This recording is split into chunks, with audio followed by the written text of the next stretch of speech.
It's the KQ Morning Show. 92 KQRS. I'm Steve Gorman. This is the KQ Morning Show for Thursday, September the 28th, 2023. I will remember this day when it's all said and done as the day I didn't get much sleep because I ate something bad yesterday. Oops.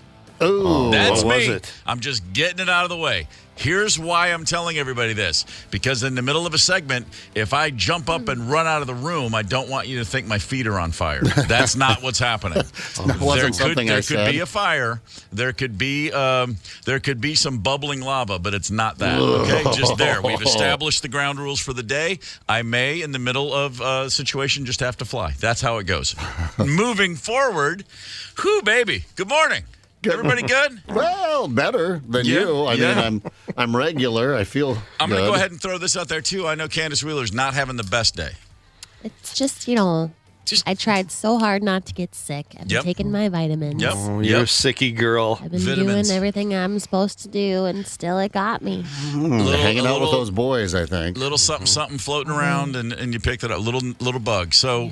We're gonna limp through. We're gonna fight to the end on this one. You know what they say: a wounded, injured, cornered animal is at its most dangerous. Oh yeah. So watch yourselves. Watch out. There's a thing going around Twitter that I find to be particularly perfect, and there's a simple reason why I think that, because it's just making merciless fun of men. And it's so good. Boy math. Let's talk about boy math. This is for anyone that's no longer on Twitter, and by the way, I think we're all headed that way eventually. Boy math is the new shtick that's going around, and it started because some really silly men were tweeting a thing about girl math, and they were making fun of women and how their brains work, and then they awakened the sleeping giant that is the female brain, and now boy math is trending on Twitter, and I just saw a few of these this morning, and it was just cracking me up.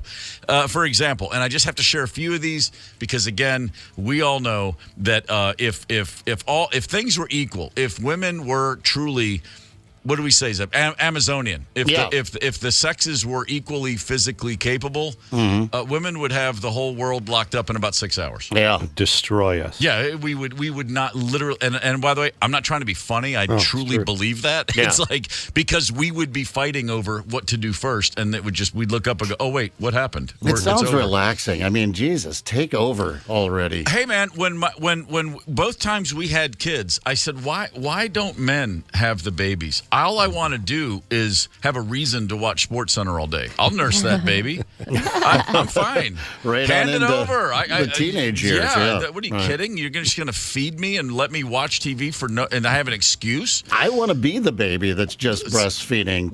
There's that too. I still want to. Just laying around, someone taking care of me. That's what marriage is. We're just trying to replace mom. Ask Freud. That just reminded me of a time when. My wife would say, like, you're gonna. This is a while ago as we were first hitting what we would call middle age, the middle passage, and occasionally she would say something like, "You're just gonna one day wake up and want someone younger," and I was like, and my answer was always Steve McNair. Tennessee Titans quarterback, dating a young woman who was a little out there, and she killed him. And I was always like, I can get nachos myself. I don't need a 19-year-old Hooters waitress to do that for me. I'm going to stay on the straight and narrow. Sorry. But here's some great boy math tweets. Boy math is knowing 75% of your head is balding and still getting haircuts on that last 25. Well, I mean, you have to, though, don't you? You don't want to be the guy with the really long hair, the mullet without it's no business up top and all party in the back. That's weird. I look like Einstein. Yeah. There was a guy in where I grew up in Kentucky who was actually a local radio personality. Rick Shields. And Rick Shields had the world's greatest comb over. I mean, his hairline was barely above the ears, but on the left side, he grew his hair like 18 inches long and brought it all the way over the head. And I mean, as a kid, I wanted to take him aside and go, Mr. Shields, as a friend, I want to tell you, I think you need to let it go, buddy. Man, the things guys do. And, by the way, every bald man I know says the best thing they ever did was just admitting it and going full bald. Yeah. I'd like to think that if that were me, and I mean, look at this lion mane, that ain't happening. But if it were, I think that's exactly what I would go with. I would just shave it all. I've had a shaved head on several occasions. Mm-hmm. It feels great. I suppose no maintenance. That's what I mean. You just wake up and go. You just pat your head like a little bongo. It feels good in the morning. I just run the electric razor over the head every once in a while. Kind of shine it up a little bit. Right. A lot of women are into that bald look, man. A guy looks tough, makes your neck and shoulders seem. There's something like women wearing heels. It lifts and that sort of thing. A guy bald kind of makes you look more muscular, I think. I feel like it kind of is. Here's one. Boy math is wanting 0 kids, but having 0 condoms on hand. So accurate. Boy, then Candace, you'll love this one. Boy math is thinking only one person needs to orgasm when 2 people are getting it on. Yeah. Exactly. Wow, Boy fellas. math. I know it. Fellas, Boy Math is spending $100 on FanDuel and winning 0. I can't tell you how many. Yeah, trust me, that's it, man. I got a lot of money right on this one, and then you think you're going to get it back. And everybody I know who bets online, on whatever app, or either on an official app or who literally knows a bookie. I don't know. I've never met a single guy that gives you the honest answer on their ledger. Never. You win 400 week 1 and you lose 300 for the next 3 weeks, and you're like, yeah, I'm still up like 50. That's just how it is. That's exactly how that works. Boy math is how 5'10" measures 6 feet. Oh, yeah. I have more guys' driver's license say 6 feet. You look at them. I'm 5'11", and when I'm looking slightly down into your eyes and you say 6 feet, that's not happening. My son is literally 5'11" and 3/4. I mean, we've done this specifically. Close enough. And I told him, we were talking about it. He goes, I feel weird. I can't say 6. And I said, I wouldn't. Just hell, say 5'9". Yeah. And then people are like, well, you're not 5'9". Just whatever. You got to play it up. No, that's like saying your birthday, like going to the next one. Like, I'm 58, and then finding out you're 57. Well, close enough. Whatever. But you don't want to say 50. Same. Yeah, you don't want to go under. Then that's guy math. Boy math is having a 70-inch TV, but no dining table. That's funny. High five. Yeah. I defend that one. That's what I call the salad days right there, man. I don't have it. Well, it depends where I'm living. When I first moved to Atlanta, I lived in a house, not one, but 2 bands. It was a band house for 2 bands. I mean, you can only imagine what a grease hole this place was. That smelled great. But I tell you right now, man, as disgusting as that place was, the amount of care given to making sure the albums were dusted and clean. Like the one thing, the stereo was like, if you spilled a beer within 7 feet of that turntable, there was like a fight. It was so funny. It was like, no, I don't have any food. And yes, that's on fire, but stay away from the records. Be careful. Boy math is being afraid of gold diggers when you have 3 pairs of socks to your name. Which and the companion to that is boy math is them wanting a prenup when they make $45K. Yeah, get the prenup to protect yourself. The one with the good credit. Usually the woman. That's exactly what it is. All right, here's one last one that I think that we could do a whole day on. Boy math is getting your heart broken once in grade school and then seeking revenge on every girl you ever date afterwards. Well, creepy. Yeah. Well, wait. So I have one question. Is that a problem? Is that not how it's supposed to go? That's how it usually goes. Oh, okay. Hang on. This is fascinating. It is. So I'm a fan of boy math. There's nothing better than seeing, basically how the other side looks at you. Yeah, right. I mean, you got to keep an eye on the enemy. If we learned anything in that great documentary, The Fog of War, it's important to know how the enemy thinks. Absolutely. Did I say enemy? No, of course not. I didn't mean that. I'm all for boy math. This is a great, and I'm welcoming anything along the theme of the day. We've got a lot of other things to talk about, but anyway, this just made me happy all morning long. It just did what I could. Boy math has given your baby mom $100 a month in child support, and assuming it funded her trip to Aruba. Yeah, I mean, come on, this is just go on all day. It's beautiful. Good stuff. All right, well, we're going to take a little break, do some rocking out. And then find out, will Taylor Swift be back on Sunday? Mike Evans' Hollywood Report coming at 6:30. Hang tight. It's the KQ Morning Show. 92 KQRS. I'm Steve Gorman. This is the KQ Morning Show. Thursday. No one corrected me. I was waiting. Thursday, September 28th. Looking at the calendar. Wow, yeah, really. Sorry. You actually believe that was an honest mistake? Thursday, September 28th. Very glad to be with you, and I'm very glad to say that it's time for the Mike Evans Hollywood Report. Good morning, Mike. Hey, good morning. Good morning. The report, as always, brought to you by our good friends over at Marcus Theaters. And, Steve has mentioned this occasionally, but I need to mention it more often. Going to a movie at Marcus Theaters is really an experience. Their dining options is called the Take 5 Lounge at every cinema. It's really fabulous. The food is great. The lounge recliners, all new. They're great. They're called Dream Lounges. Mm-hmm. You got to check out the fabulous Marcus Theaters. And don't forget, Tuesday, that's $6 value Tuesday. All movies, just $6. Okay. $6 Tuesday.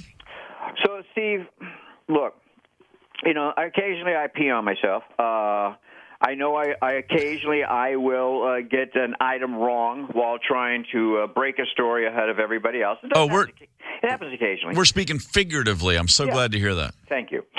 But yesterday around 11 o'clock in the morning, I get a buzz from my New York Post people and another buzz from TMZ bulletins. Be aware, my watch is buzzing. Bruce Springsteen was canceling his 2023 concert tour due to his peptic ulcer disease. Right. Well, I broke that story on Monday on your show 4 days ago. Bam. So just saying. Gold star. We're on top of it sometimes. So next, some insiders are saying this Taylor Swift, Travis Kelce romance may be nothing but a promotional, tongue-in-cheek sham. Well, of course it is. Maybe Travis maybe he may not even be aware of it. So, look, I don't know. I know that they're not have been together since then. I know Travis is in the middle of a football season, and Taylor is fine-tuning some recording back home in Nashville. We do know that she says that she's going to be at the New York game on Sunday where the Chiefs play the Jets. Mm-hmm. I hope it's true love, but it could be a huge publicity stunt. Personally, either way, I can't wait to see it play out. But, Steve, what say you? Oh, this is complete nonsense. I mean, he went on a podcast and said he wants to go on a date with Taylor Swift, and a week later, she's at a game sitting with his mom. This is the first time they ever met was at that game. This is great PR. Yeah. It's great for the NFL. They're probably asking her to be at every game from the rest of the season. Mm-hmm. I mean, like we said, she shows up at an NFL game and no one cares about Carrie Underwood or Usher, the halftime performer for this year's Super Bowl.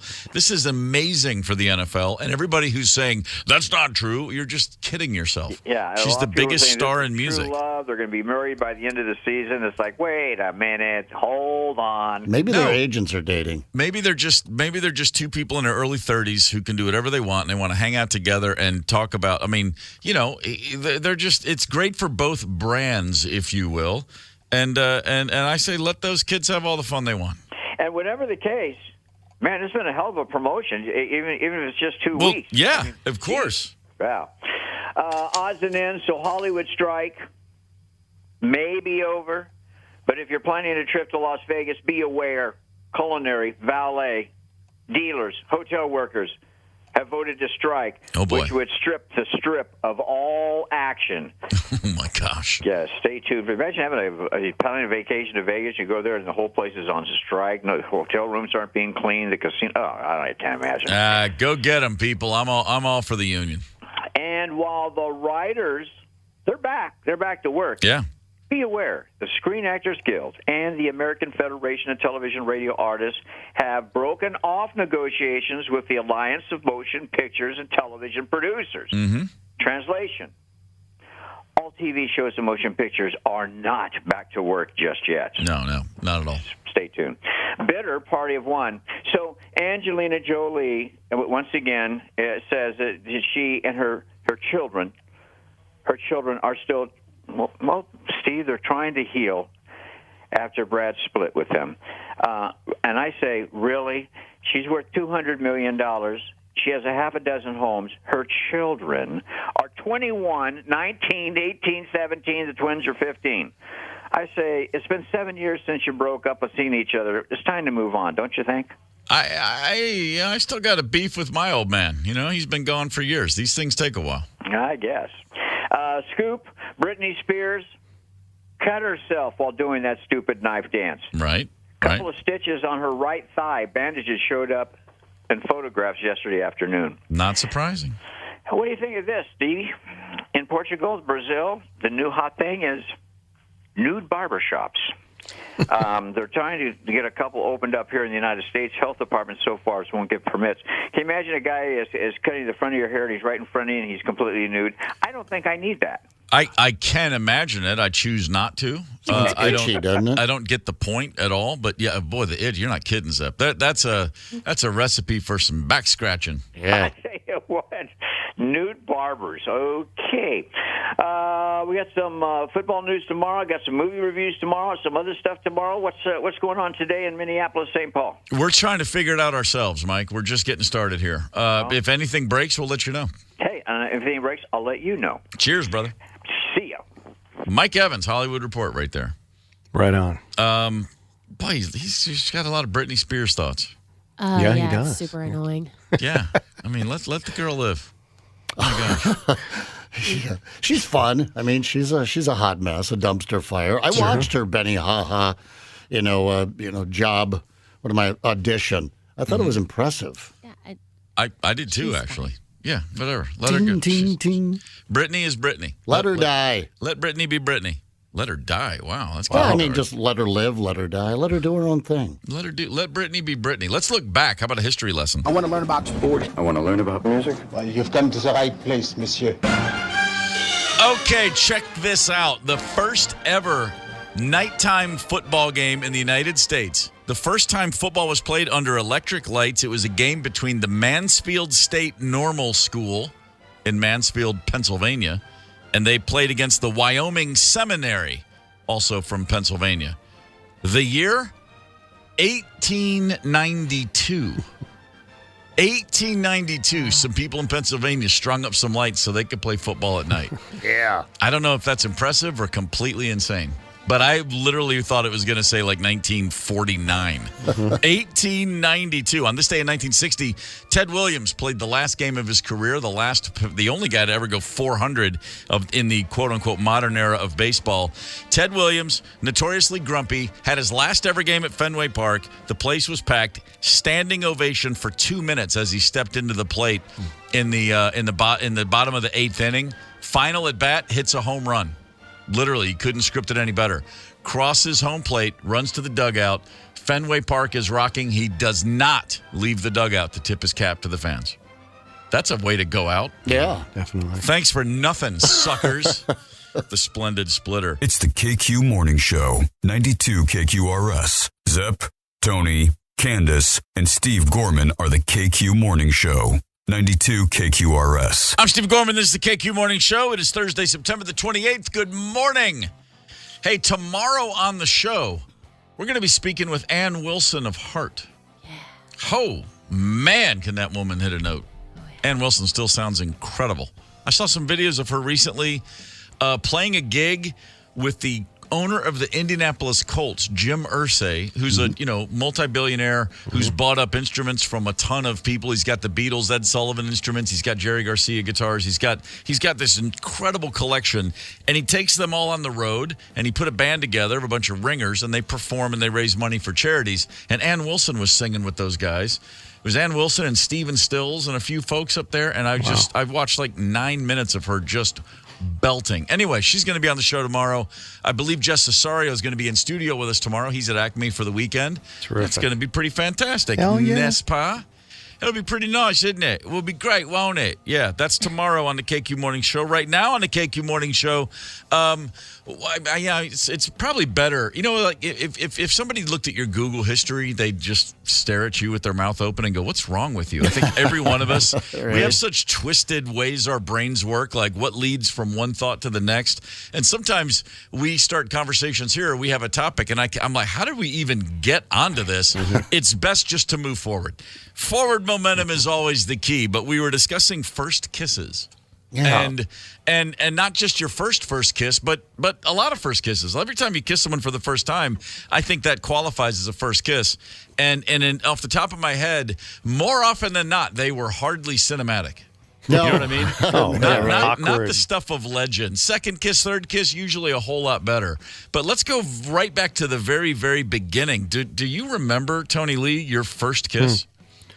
The first, really, not just a peck on a girl. You were like, maybe I'll try. But I mean, no, I'm going in. This is going to be a kiss. I had little pecks, probably, I guess, playing Spin the Bottle. Yeah. With me too. Patty Soskin, who now owns the restaurants Yum. Fabulous places. Wow. That was the first, probably real deal kiss. Good backstory. Is that where she got did the name come from having kissed you? Of course. Thinking Tony of Yum moi. Lee. Yeah. But probably the very first one. I married my across the street neighbor, Kimmy Heffernan. When I was 7 years old. I stole my sister's Batman ring, got down on one knee, and sealed the deal. Attaboy. And that was probably, that was a fine smooch. How'd that divorce go?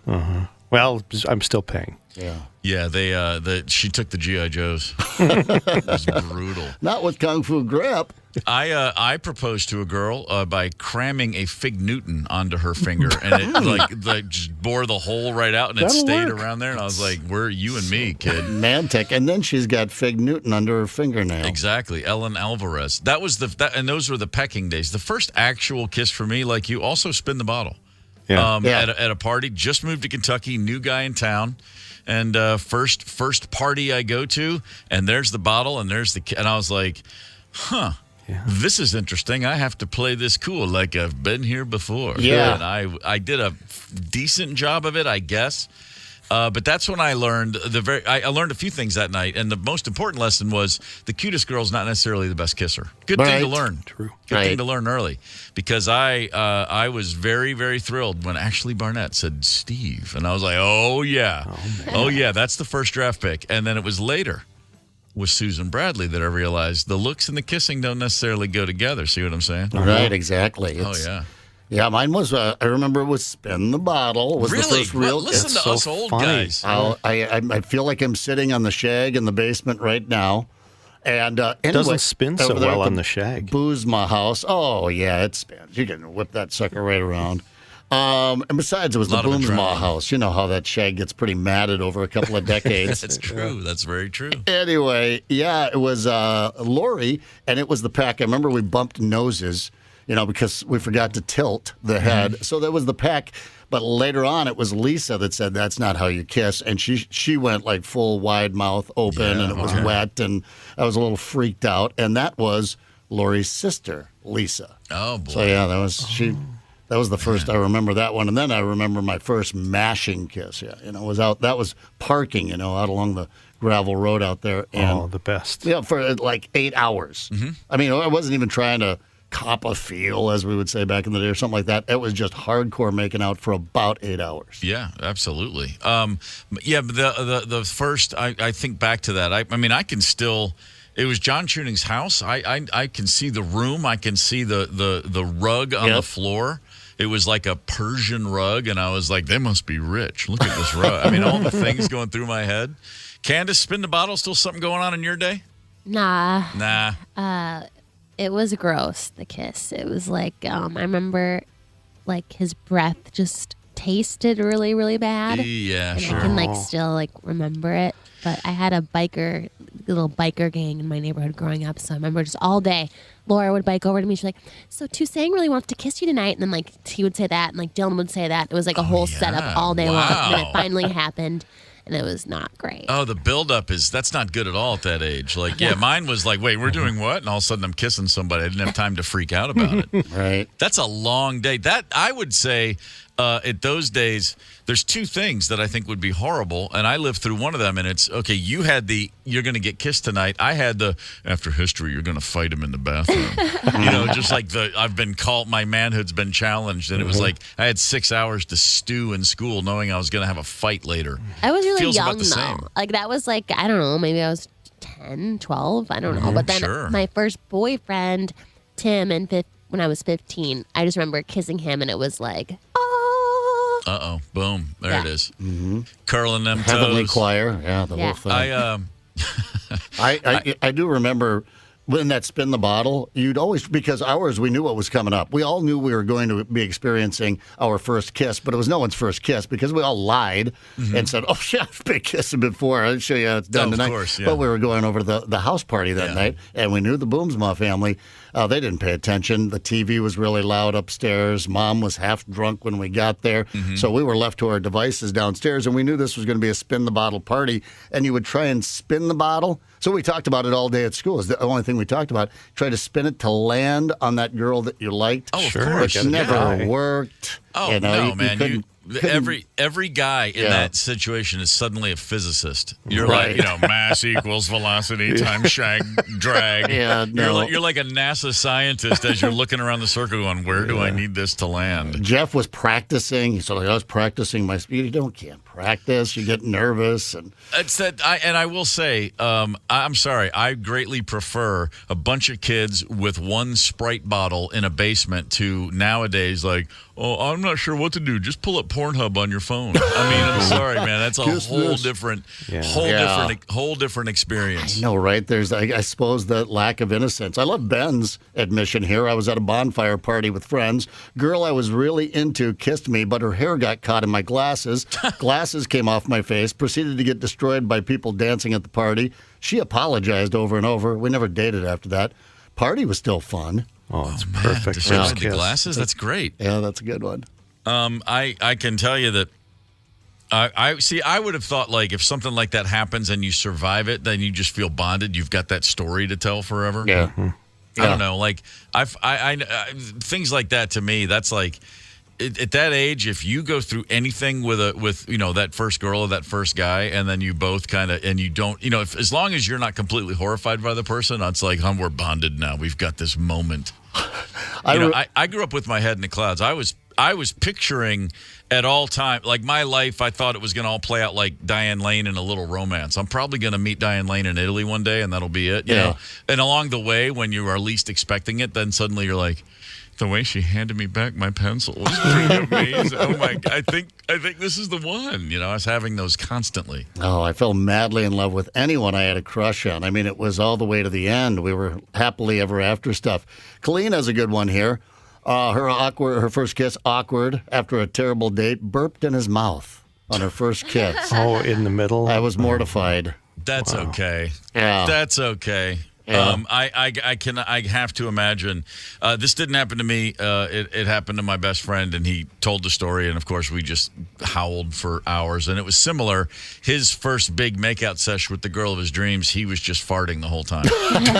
And he was like, I wasn't going to stop unless she said something, and she never did. But she clearly had to know that was happening. Of course. Yeah. Oh man, Jim, Jim called in a little earlier, but then he was too scared to go on, I think. Oh, really? He was too embarrassed. He said that he had his first kiss with his girlfriend the day that he got his tonsils out or something, and then there was just blood all over.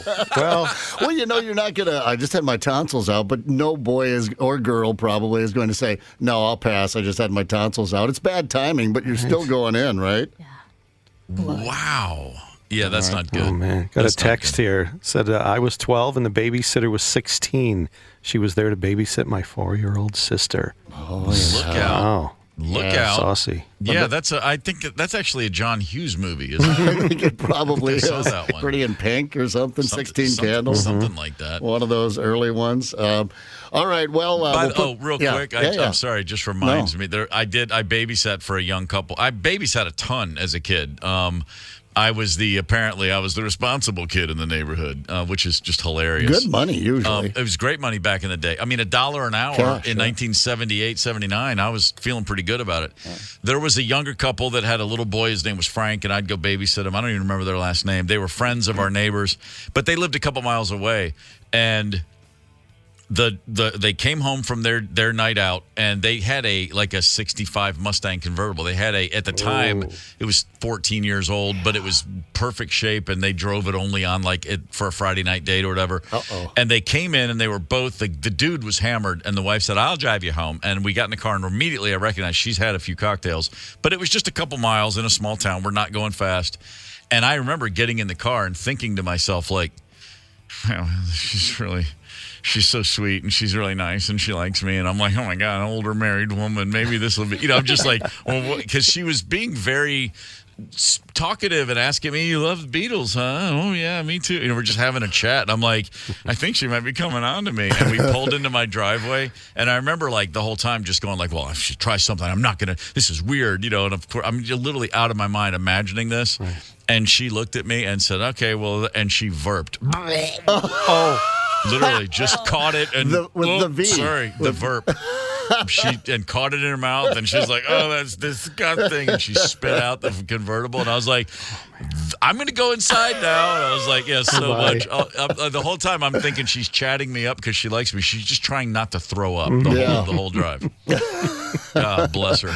Romance. Yeah, what are you going to do? Well, remember the romantic days of pickleball? Did you guys ever get into the pickleball thing? I never got around to pickleball. Well, Candace, you're a big fan of pickles. Is that? I love pickles. Pickleball. Yeah. No, yeah, pickleball. not I think I'd be very good at pickleball. Yeah, I don't know. It's all the rage. We were talking about maybe doing pickleball, but I know now in my neighborhood, there are some people complaining about the pickleball noise during the day. Oh, it's turning into like it's a new form of Crips and Bloods, man. The pickleballers are a gang, and the anti-pickleballers are a gang. Yeah, as it jumped the shark. All right, we have a story about pickleball coming up here. Oh, and how many pictures do you have on your phone? Go ahead and take a look. We're going to compare here at 7:30. Hang tight. Ever tell you how much I love you? It's the KQ Morning Show.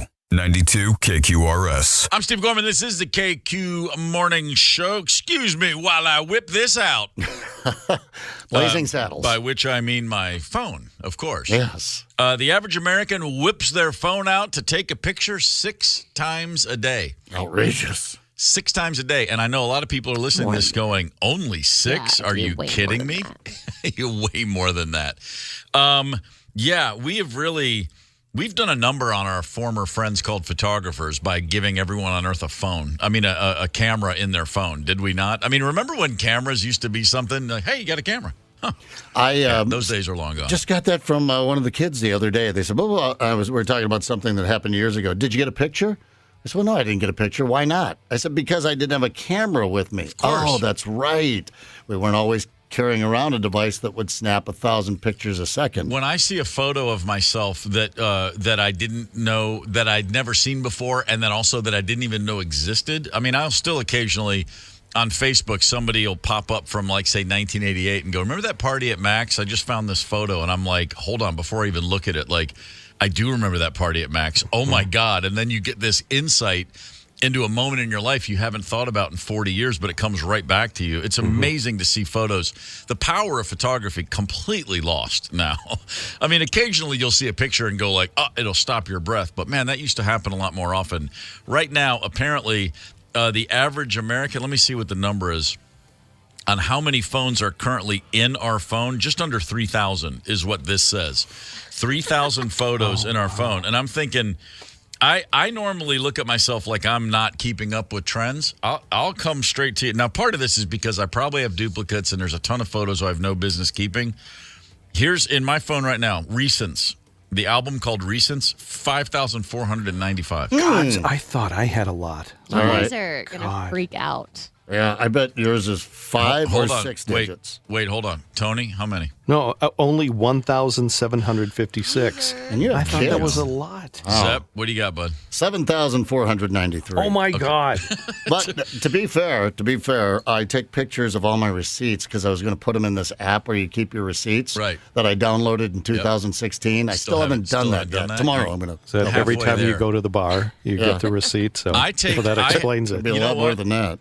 They're not tax deductible. Sorry. Like most people, I have a ton of photos of my pets and my kids more than anything else. But I take screenshots constantly because I'm looking at my phone and I don't have my glasses. And so I take a screenshot and then later go back and read what it is I want to see. Yes. It could be a tweet. It could be a Facebook post. It could be an article, just one paragraph. It could be or a photo. I just want to blow it up and see it. So if I'm looking through Instagram stories, I'll take a screenshot and then blow it up so I can see it. Yeah. So I look through my phone. This is what I do when I'm on a plane. I just delete photos. I'll just go through for like an hour straight, and that's pretty great. But, yeah, sitting here just under 6,000. Let's get to it. Candace, your phone, how many photos? 13,745. Oh, my. Wow. And you probably go through and filter out, because when I take a picture, I'll just hit the button like 10 times, and then the idea is to go back and pick that one good one and delete the other 9, which I've never done in my life. I've never even gone back and looked at the photos. But you probably have 13,000 lean, ready to go, ready to post photos. They look great. Here's the other thing too. I have plenty of friends. I have my brothers, guys older than me. A good buddy of mine. They have thousands of pictures in their phone, all categorized, labeled in folders. Wow. Like, I kid you not, if I called my brother Doug right now and I said, "Do you have that picture of us from the UHA alumni soccer game in 2004?" Less than 60 seconds, he'll find it. I have no album. I just have the album Recents has been established, and then there's like one just says kids, and it's literally like our insurance cards. It's a shared file here for when you get hit by a truck. This is the thing you're going to need at the hospital far away. I have. Then there's a bunch of other folders that my albums that are just in my phone that I've never used. There's nothing in them. There's a few shared folders. I basically have 5,495 pictures that I just have to scroll through to try to find out what's in there. Same kind of deal. It's something came up not too long ago. Oh, I got a picture of that from 2018 or whatever. After standing there with the person, talk about, we're back to awkward moments from earlier this week. I'm just scrolling and scrolling. It's in here somewhere. Scrolling. Then you just slowly put your phone back in your pocket and say, well, anyway, it was great. The dog was totally just covered in snow. Yeah, that's exactly awesome. right. You should have seen the picture. I have more photos of the dog and the cat than ever before, only because the kids they're literally like, if Rosemary and I want to get our kids to give us a love emoji back, we just send a picture of Chauncey or Milo. And right away the response, thank you. They love seeing the animals. Yeah, of course. I could send them a photo of me, scaling the tallest tree in Minneapolis and be like, what's wrong with you? What are you doing? A picture we're going to get of Steve this weekend, by the way. Here, the mayor of Minneapolis gave me a key to the city. And they're like, did you get my flight home for Thanksgiving yet? It's like, if I send a picture of Chauncey asleep, oh my God, I miss him so much. Yeah. That's what that is, man. It's nonstop. Americans deciding what they want to take photos of, the 65% say generally because they want to look back at the moment later, which, again, the answer is always, well, just be in the moment. You won't have to look back. You'll remember it. That's something. If it's something unusual or something you've never seen before, that I will get that. Like, a weird bug. I'll take pictures of things. To your point, Zep, it's like, oh, I'm going to find out what this is, and then I forget. By the time I'm done with my walk, I've taken 6 photos of, is that a lizard or is that a gecko? What kind of? And I get home and I look at it a week later, sitting on a plane, and go, why did I take a picture of a bug? I don't care. A couple of weeks ago, Sydney and I were talking about something that I read in an article, and she said, "Oh, that's cool. Send that to me." And I don't know what I was thinking, because I know how to send stories. I send stories to you guys every morning. We're trading stories back and forth. I took a screenshot of that article. It was about 11 pictures. Then I would scroll and take another screenshot, scroll it, and I sent her all 11 pages, and she just sent me back, is this some sort of joke? Send me the link to the article. Right. I'm not going to try and puzzle together your... She wasn't going to read it in the first place. She was just being polite. But I was like, oh, yeah, you're right. That was stupid of me. Still learning. But I deleted all those photos. Those don't count against my nearly 7,500. And you dropped her info from your contact list. I did. I blocked that little bugger. Rascal. I wonder how many folks are now, the number of photos, I would imagine, if you're just looking at trends across America, there are more photos of people with captions like #pickleball than ever before. Oh, yeah. Had a great game of pickleball. Yeah. Pickleball. I first heard of pickleball. I heard the words pickleball almost 10 years ago. It was 2014 or 2015. My cousin, who I hosted a sports talk show with, was talking about having played pickleball. And I literally thought, I pictured beer pong in a Vlasic pickle jar. I just thought it was something like that.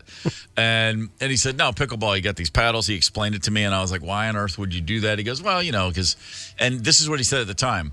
Well, for older people who don't really get around a tennis court too easily anymore. It's the perfect thing. Like, and he said, I'm always the youngest person playing by 20 years. Yeah. And he's in his late 40s at the time. I thought, oh, awesome. It's like shuffleboard. Makes perfect sense. I'll get there one day. Well, lo and behold, pickleball is now something everybody but me apparently plays in America. I saw an Instagram account. There's a young, like a 16-year-old girl who's the pickleball national champion. She's got 6 million followers or something. Wow. And she's a kid. And I'm like, it's glorified ping pong. It's giant ping pong. Who cares? Like, no, I was totally on board when it was, I played tennis my whole life. My knees hurt. This is more fun. Yeah. And my wife and I, it's not so competitive. The things I first heard about it, I was like, now that is cool. And now it's turned into this thing. And you mentioned this earlier, Zepp. There are a lot of people that are complaining pickleball is the new skateboarding, as in menace to the neighborhoods. Yeah. People are bitching about the sound of pickleball courts. Yeah, I'm in a condo, and I go in, and I rarely read, but I was looking around for a Amazon package, and I look up, and they've got all the stuff on the tack board right there, and there it is. And that was a complaint against a pickleball court. Now, when you used to drive around, remember for a couple of decades, all the tennis courts that they put up back in the 70s and 80s, sure, pretty much vacant now. Every once in a while you'll see someone out there playing tennis. Well, now they're being repurposed into pickleball courts. They're building pickleball stadiums. I saw one up on 169 somewhere. Big complexes. Right, so these things are huge, but I guess they're making a racket. There's that pickleball smack, smack, smack in the middle of the day that are upsetting some folks. So, yeah, there was a noise ordinance complaint. And now I guess... in Santa Monica, California. Yeah. Santa Monica, which is a part of Los Angeles. For anyone that doesn't know, it's on the beach. It's like just picture Three's Company, like all those scenes. It's like palm trees, giant Santa Monica Pier with the rides. You've seen that in a million movies. It's a lovely place, but it's also pickleball crazy. Yeah. And this Santa Monica is going to be ground zero for the pickleball wars of 24. It started today. Yeah. It's going to blow up next year because there is a large pickleball facility in Santa Monica. They have a storage shed with thousands of dollars worth of equipment, nets, paddles, balls, and more. There's a Santa Monica pickleball club with 1,800 members. 1,800 members, people who have signed up and paid money to join. They have a storage shed for all the gear. Somebody, not accidentally, torched the whole thing. Arson in Santa Monica. It's elevated. Here's some of the members of the pickleball club talking about it. It just makes you wonder, who would do it and what their intentions are. Do they not like pickleball? Just messaging with some of my friends who play here. They just can't believe what happened. Who would do such a thing? Some people don't like the pickleball community for several reasons. Tennis instructors now don't give as many lessons at Memorial as they used to in the past. Tennis players have less access.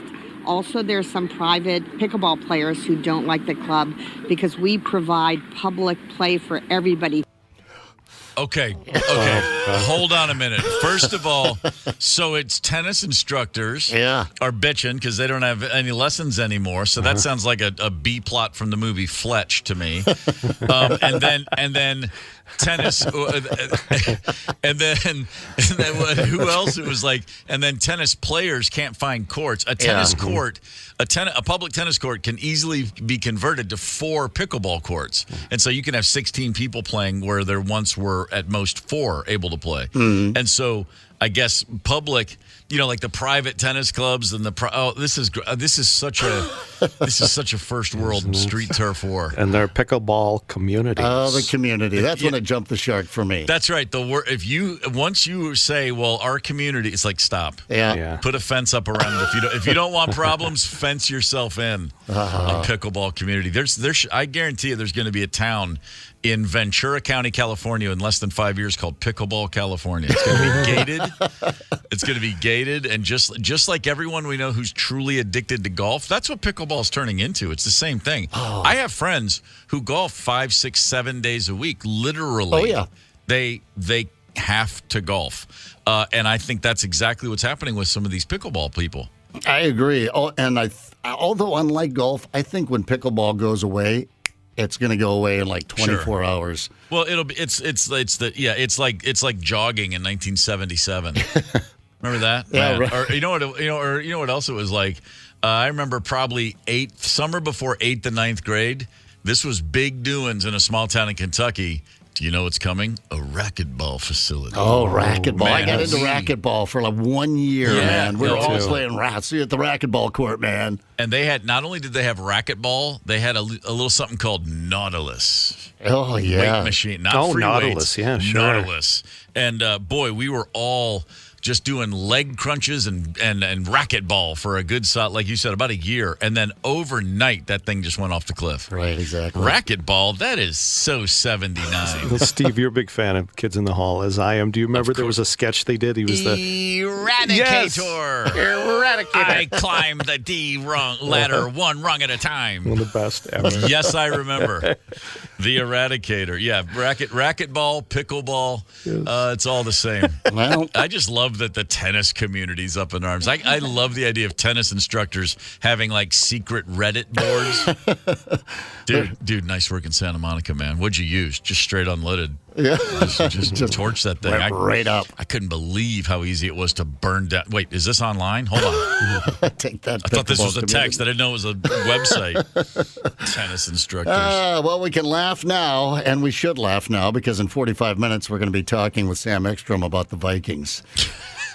Let's enjoy it while we can. Yeah, all right. Well, how about enjoying a game show? Those are always fun. Right now on the Maple Grove Lock and Safe Talk and Text line, we'll take our two callers, 9 and 2, 651-989-ROCK. We're playing Oktoberfest, Your Best Guess, for a chance to win tickets to BTO Saturday, January 20th at the Mystic Showroom. Prize provided by Mystic Lake Casino. Our runner-up today gets those Minnesota Wild Chicago Blackhawks preseason tickets. That's this Saturday at the Excel. Prize provided by Minnesota Wild. 651-989-ROCK. Dial up. Hang tight. And I screwed it up. Good luck.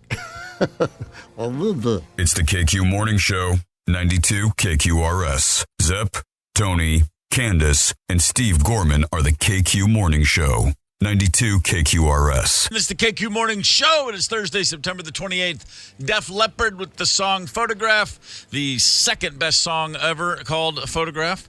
I go Ringo Starr number 1, Def Leppard number 2. I believe Ryan Adams, creepy Ryan Adams, also has a song called Photograph that I really liked. Is he creepy?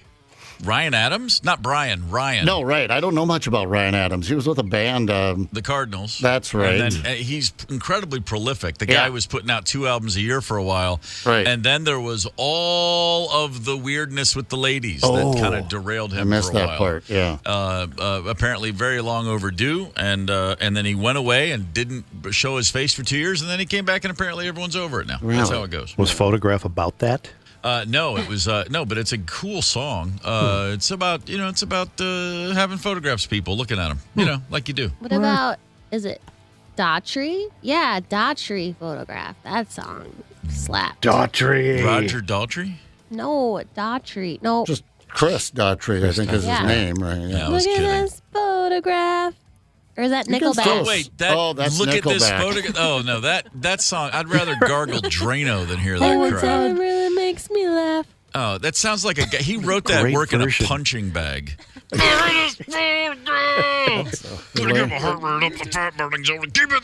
learned that Tony Lee has a punching bag, and that's how he writes his game shows, on the punching bag. Right. See what sticks. Yeah, fair enough. Yeah, well, you've got to burn through those calories one way or another. Why not with a punching bag? Yeah, now I'm gonna. It's funny. I'm surprised I know that song, but it aggravated me enough to where it stayed in my memory bank. So I'm still going. Let's recap. Ringo Starr Photograph number 1, my personal choice. Def Leppard Photograph number 2, and then after that you can have the rest. Okay, fair Is enough. that cool? All right, fair enough, indeed. Hey, let's. How about this? How about we just give away some cool stuff? How about that? We like to do that.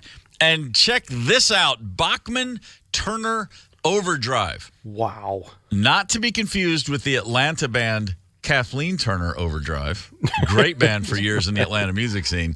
No, this is the original Bachman Turner Overdrive. Okay, hang on. Quick diversion. Some of my favorite band names are those play on words like that.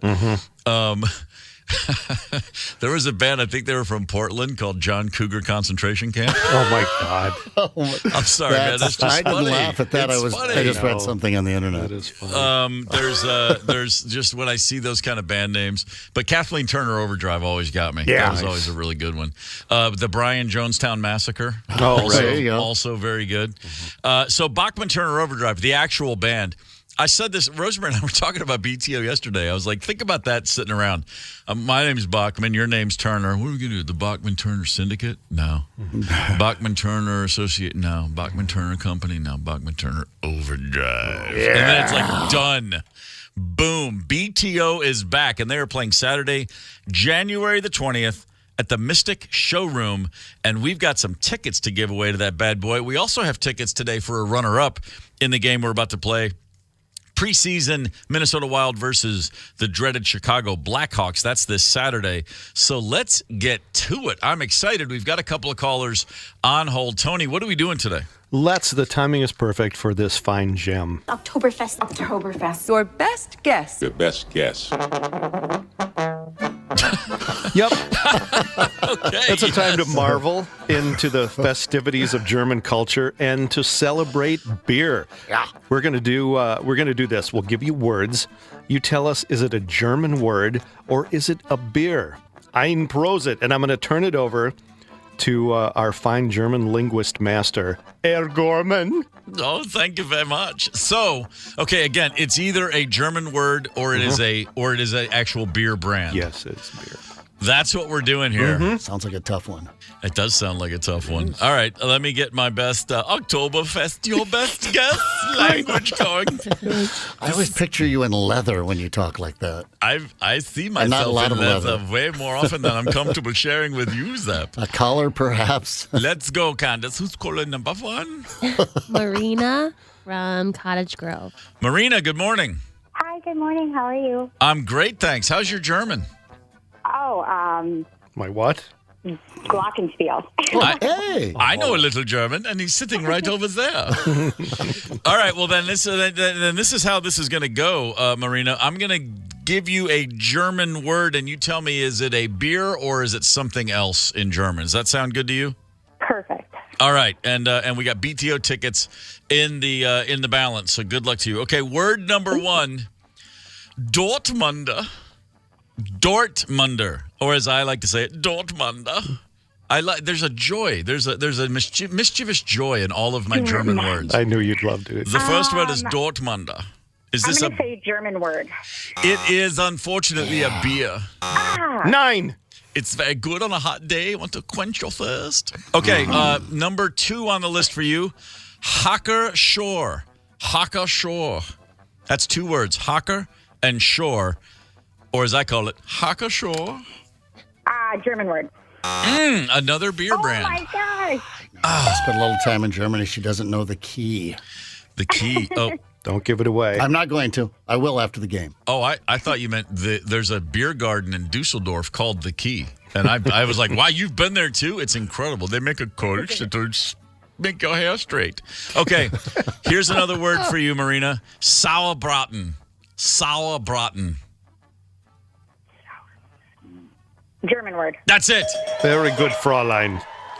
Da beef roast. Oh, they know how to get themselves around on a beef roast over there. Okay, how about this one? Schnick schnack. Schnick schnack. 2 words. The first is schnick and the second is schnack. German word. German word. That's right. Tony, what is that? Frill? What is frills? Just frilly stuff? Yeah. Oh, Frills, excitement. Marina's always filled with schnick schnack when she calls the show. Okay, Marina, here's your 5th word. Oberdorfer. Oberdorfer. Beer. Yes! Yeah. All right. Let's see. You went eins, 3. drei. You went drei for 5. I don't know. I can only count to 4 in German because, drummer only had to get to 4. Eins, zwei, drei, vier. So 3 for 5. That's not bad at all, Marina. You're 60% of the way to a BTO concert. So we're going to put you on hold, and we'll bring up contestant number 2. Candace, who we got? Darren from Bloomington. Darren, good morning. Good morning. You a BTO fan? I am. Of course you are, sir. How's your German? Fair. It's fair. Okay. Well, we're going to give you 5 words, and you tell us, is it just a run-of-the-mill German word, or is it actually a beer? Are you ready? Ready. Number 1, Glockenspiel. Glockenspiel. That is a German word. That's right. Mm-hmm. Isn't that the one that our last contestant used that word? Marina threw it out there in conversation like a badass. Just like bell. It's a percussion instrument, the bars and the bells. I was playing the Yellow Rose of Texas on the Glockenspiel in 4th grade in the school band. That's a true story. There's a Glockenspiel on 7th over in St. Paul. Is there really? Yeah. Wow. Okay, number 2 for you, sir. Grolsch. Grolsch. That was a favorite of mine. Sure. With the little flip tops. That's a beer. That is a beer. Also, fun fact, the drummer for Nirvana. All right, next word for you, sir. Number 3, Korsendonk. Korsendonk. What's your language? Korsendonk. With a K? With a C. C-O-R-S-E-N. Donk. Korsendonk. Boy, I'm going to go with beer. Wow. And a good choice that you did. Pour yourself a Korsendonk and feel the real German flavor. You're loving this. It's just horrible. It's just so offensive. All right, how about this one? Sitzfleisch. Sitzfleisch. One word. Sitzfleisch. That's a word. That is a word. It's for your buttocks, if you will. Oh. Do me a favor and sit your Sitzfleisch right down there, young man. The literal meaning is seat meat.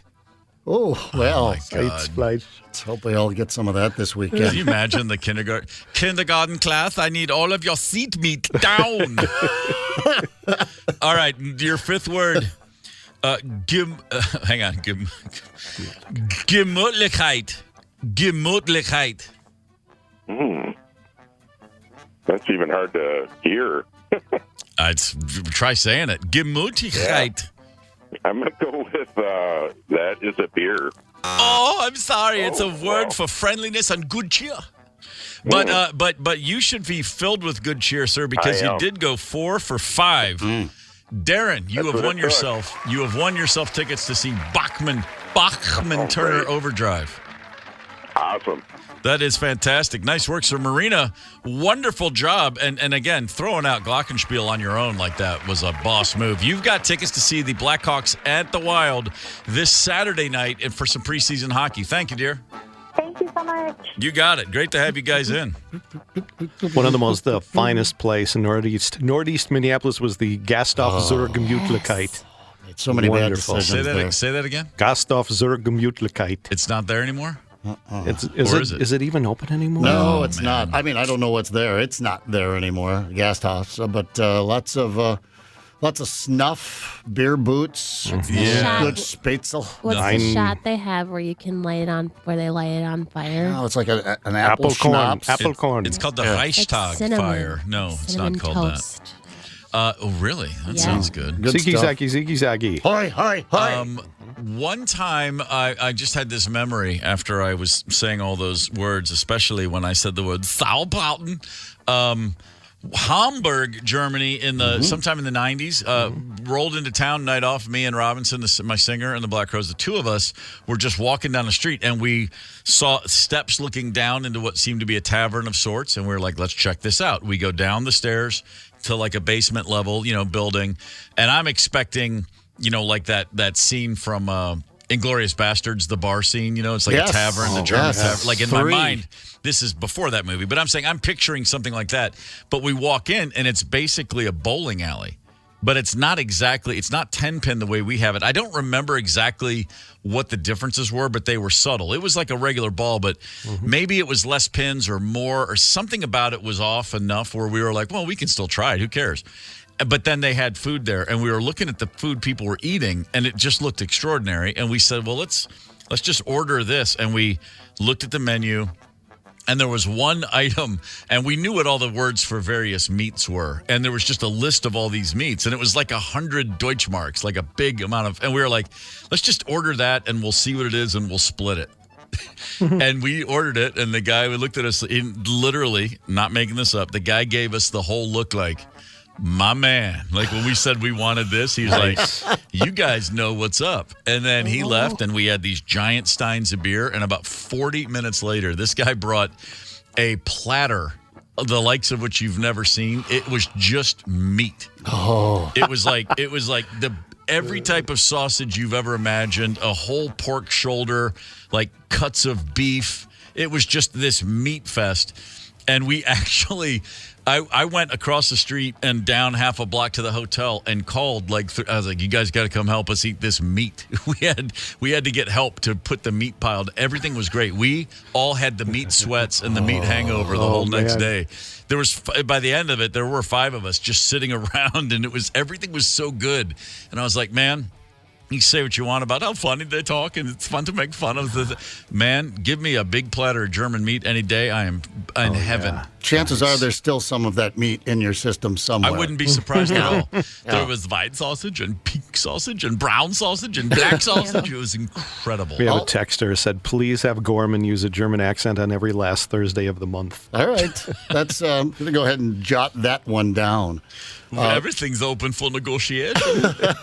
All I learned about German while there concerning beer was, and that was my tip, the only thing, as I was playing along, and it's not across the board, but generally if it ends in all my favorite beers, really? Warsteiner and the Dortmunder and Warschenstaffenheifer or whatever it was that we used to drink. If it ended in that I knew, if I heard him say and it ended in I was like, yeah, I'll have that. Give me one of those. And Germany's I'll the sit one. my meat seat It's down. the one place I can say this. The worst German beer I ever had was really good. Yeah, that's right. You know, you go into every town and they have their own beers that are just in that area. And I mentioned there's a place in Dusseldorf called The Key, and been there half a dozen times. And it is extraordinary food, but the beer itself, they're just making it like right there, right then that day. And boy, is it great. There's some English beers that taste like turpentine to me. There's beers everywhere you go where you're like, well, this is not beer. This is just gross. Never had that in Germany. Every beer I ever had was fantastic. A lot of good German brews. Oh, man. Here in the Midwest as well. You'll find it in New Ulm. You'll find it out there in Chippewa Falls. All right. Well, the fun's over, boys and girls. Fun fact about the Minnesota Vikings. Last time they started 0-3, they won the NFC Championship. Seriously? No, I just made that up. Liar. Sam Ekstrom is just trying to get people amped up to listen along here at 8:30. No, listen, Sam Ekstrom. We're going to get healthy here out in Carolina. Sam Ekstrom, our Vikings insider at 8:30. Hang tight. Beers. It's the KQ Morning Show. 92 KQRS. I'm Steve Gorman. This is the KQ Morning Show. It is Thursday, September the 28th. Joining us on the horn right now, Sam Ekstrom, host and a Vikings insider for the podcast network Locked On Sports Minnesota. You can hear Sam on the Ron Johnson Show, the Minnesota Football Party, and the Vikings podcast after each game. Sam, it's always a pleasure. We just heard the Boys of Summer from Don Henley, and I was thinking the Boys of Summer were awesome. They were getting that new defense turned around. They were getting speeding tickets and Lamborghinis. The Boys of Summer were having fun. What about the Boys of Autumn? Not really that much fun. How desperate should we be as Vikings fans? Yeah, probably pretty desperate. We're at that point. Yeah. You don't like to press the panic button after one game. You don't like to press it after 2 games. But in a 17-game season, a 3-game losing streak is pretty long. And if you lose this week, then you've got Patrick Mahomes coming the next week, and then suddenly you're maybe 0-5, and that's obviously not going to cut it if you have any kind of playoff aspirations. So there's got to be tension. There's got to be urgency this week. It's kind of a new place for Kevin O'Connell since he got here, and we'll see how they handle it. Another gut punch last Sunday, Steve, and I don't know how many of those one team can withstand and still, be a contender in this playoff race. So, yeah, this is a big one on Sunday. If anybody ever needed a game with the Carolina Panthers, it's the Vikings right now. But then again, the Carolina Panthers might be saying the very same thing. There's only 4 teams that are 0-3, and that's 2 of them playing this Sunday. And in fact, the other 2 are playing, Chicago and Denver. Boy, that's 2 games that the rest of the country's going, yeah, I think I'll take a hard pass. But for the Vikings, you mentioned it, gut punches. This is 3 games that you could make a compelling argument that the Vikings were in and easily could have won.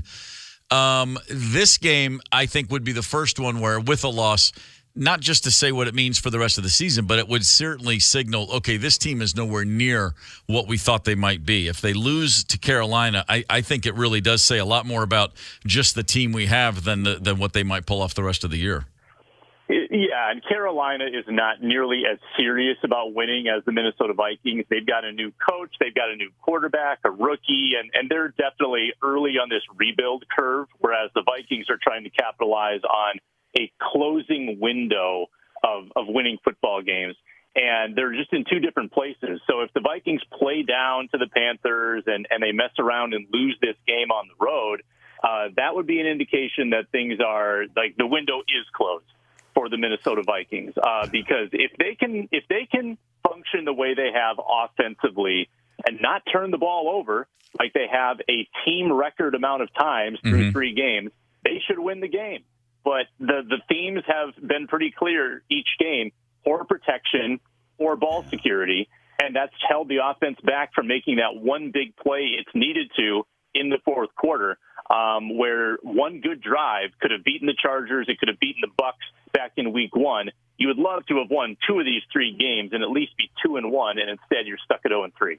Adam Thielen playing against Minnesota, I just got to think he's hopeful for a big game. That's always the case when somebody's playing the old team. They have an extra bit of oomph. Yeah, Thielen is just a super competitor, and that's part of the reason I think he didn't want to take a pay cut and stay here, because he felt like he could still produce at a high level. He's arguably the top receiving threat on that Panthers depth chart, and I think he had a 100-plus yard game last Sunday in defeat. And they've been behind a lot, so they've been throwing it a lot, and Thielen's been the recipient of a lot of those throws.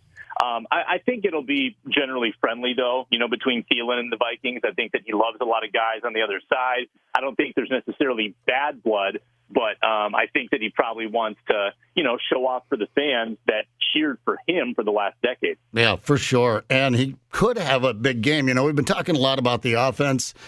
I mean, this defense this year, now we know it was going through a lot of changes, whole new scheme, a new defensive coordinator, but what about 260-yard rushing to the Eagles, 450 or something like that last week against the Chargers?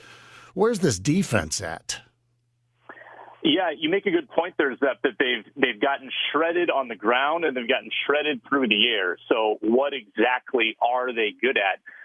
I've been really disappointed with the pass rush so far. I mean, Danielle Hunter has landed a handful of sacks, but even he hasn't been super consistent. The interior defensive line, so your defensive tackle position, has the fewest amount of pressures in the NFL, and they just look completely feeble. I mean, nobody can move the pocket up the middle. Quarterbacks, they're blitzing a ton, and yet they still can't pressure these quarterbacks. It's been really disappointing on that end of things.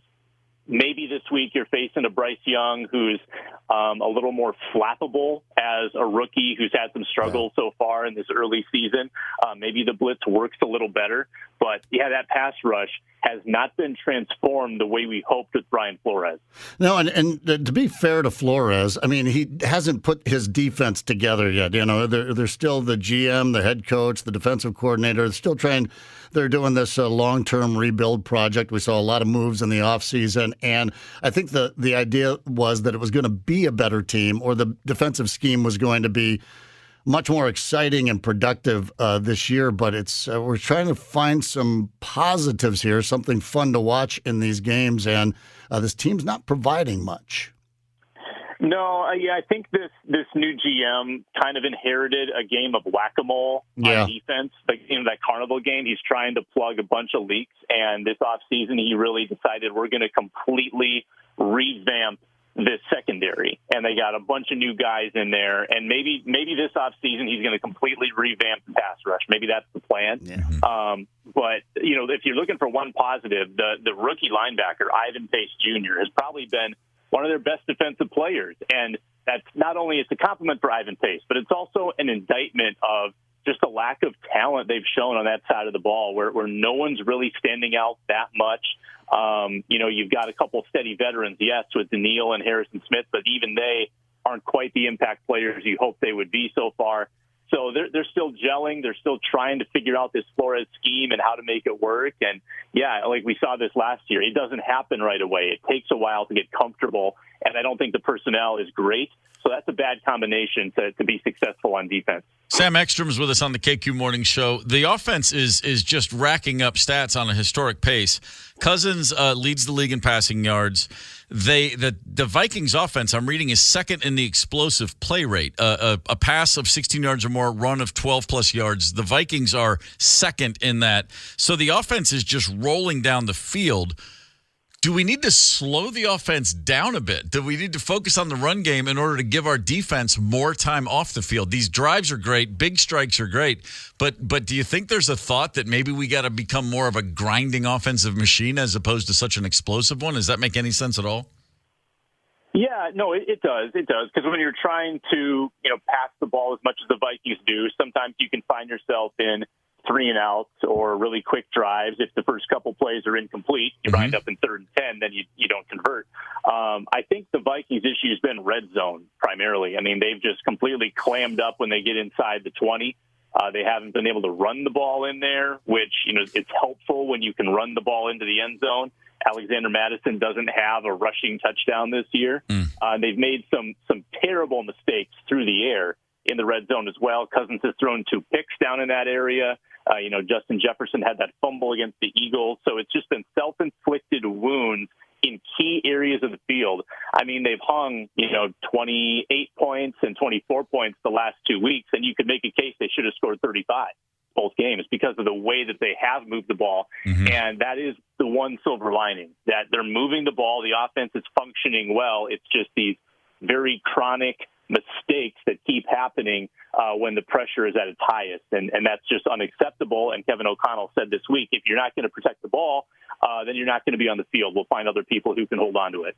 Sam, what are your thoughts on O'Connell as far as him keeping a focus and a sense of urgency and calm at the same time? I'm just talking about leadership.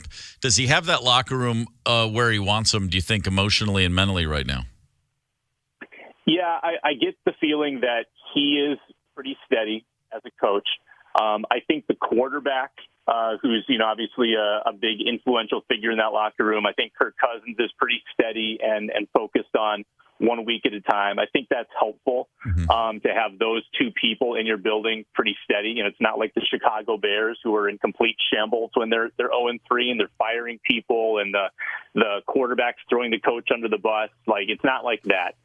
Kevin O'Connell is stemming, too, from his experience with the Rams as the offensive coordinator when they lost 3 in a row, middle of the season, and all seemed lost.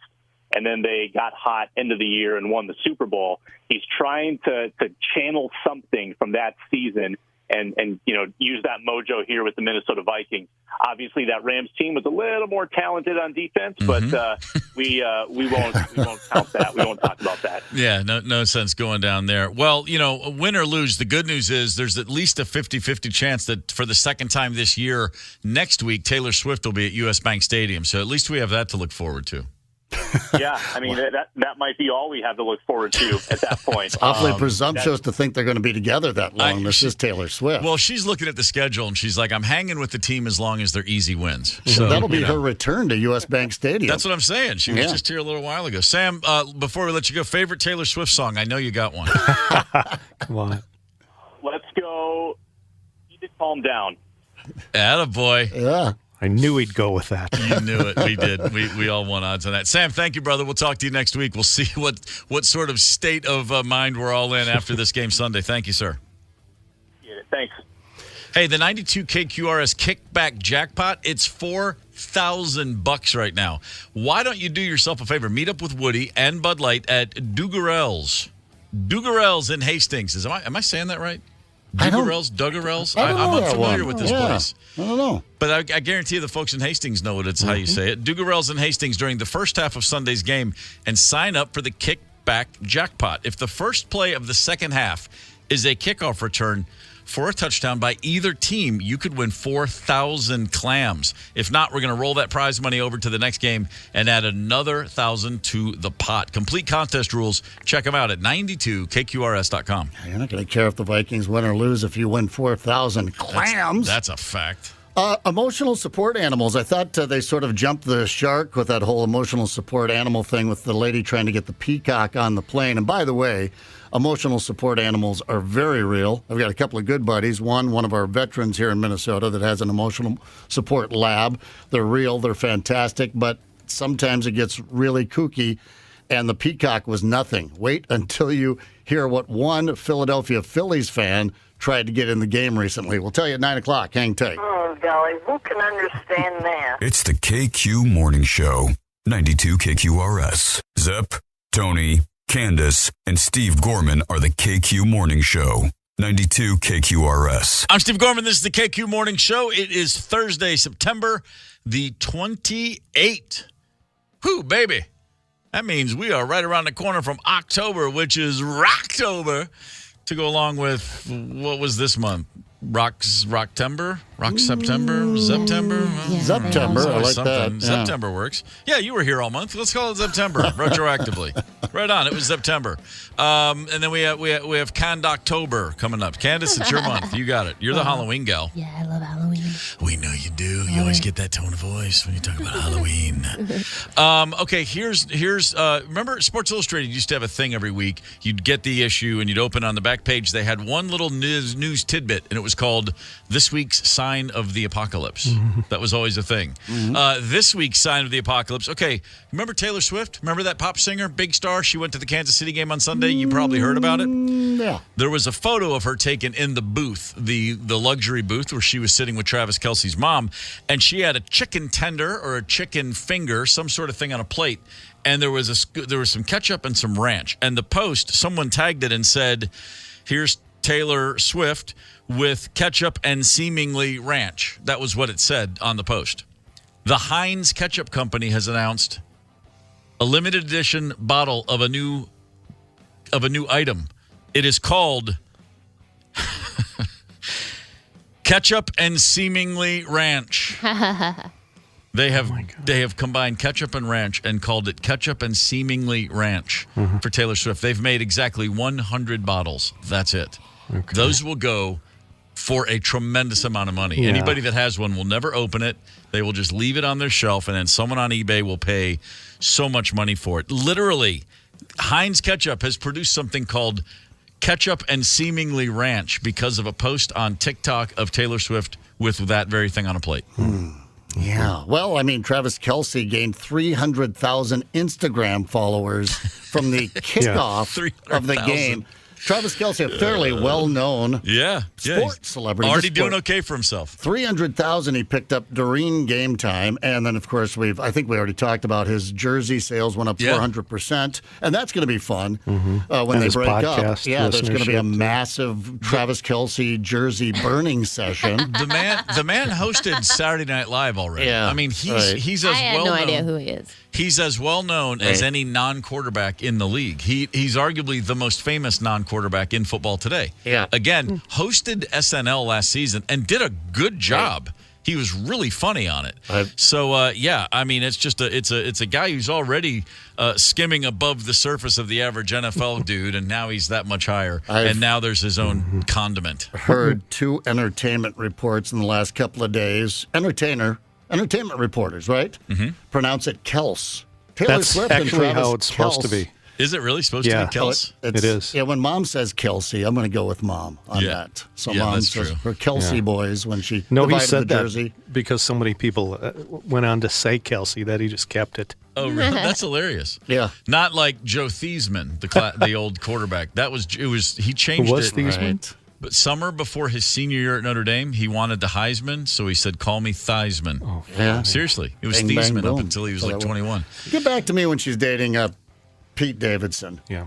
That's next. That's nowhere to go but Pete Davidson. That's next. That's before the snow melts next spring. Pete Davidson, Taylor Swift. I predicted it right here, right now. That's still to me this whole Kelce thing. I mean, whatever. They might get to know each other a little bit. They might actually end up being friends. But I still think it's a hit at Carrie Underwood. I think Taylor, there's bad beef from something from probably 9 years ago, and Taylor was like, "Carrie Underwood's going to be at the Sunday night game in Vegas. Hold my beer. Who's that guy in the Chiefs that said he hoped he could meet me? I'm going to Kansas City. Hold my Cosmo. Blowing Carrie Underwood out of the water on this one. Oh, you think you're cool? You sat in with Guns N' Roses? Watch this. Bow, bow, bow, bow. Taylor Swift is the queen. Yes, queen. Speaking of Yes, King, let's just cut in breaking news. There is yet another new Rolling Stones single just released. We played Angry a bunch last month when it came out, and all of us had that collective relief followed by pure joy of like, that's just a badass rock track. They're still doing it. All right. And we said, if the rest of the album's half as good as Angry, we could be up for something pretty good from Hackney Diamonds, the Stones' 197th album or whatever the number is. They just released a new song called The Sweet Sounds of Heaven, as in just like in the last hour. Features Stevie Wonder on keyboards and Lady Gaga.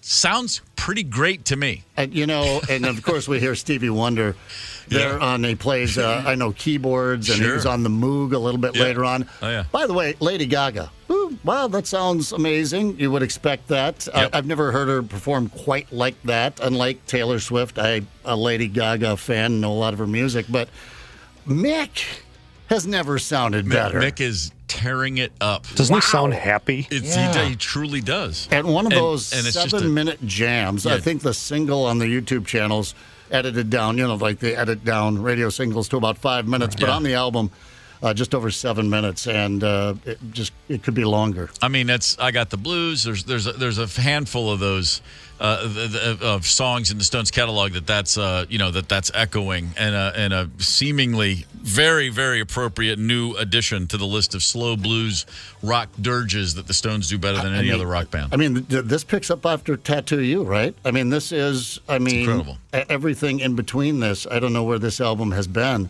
all this time. It's very true. But holy crap. By the way, Mick Jagger here. Let me see if I've stopped the audio. I might still be playing it. Because I'll be playing it all day. But just really quickly, Mick Jagger talking about working with Lady Gaga and Stevie Wonder. Very kind, nice person. And, she does an amazing job on that. And I didn't know she could sing exactly like that. I know she's a great singer, but I've never heard her sing like that before. And working with Stevie was just really special. He plays piano, he plays the Moog bass, he plays electric piano. Yes, he does. Stevie Wonder comes in. They're like, what do you want to do? What do you got?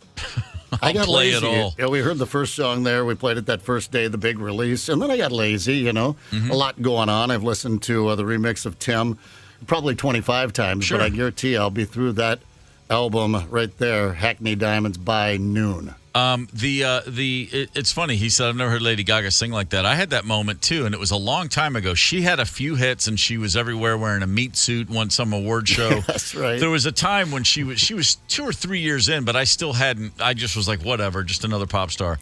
And I remember being home on Thanksgiving night, and it was Thanksgiving night, and my mom was staying with us.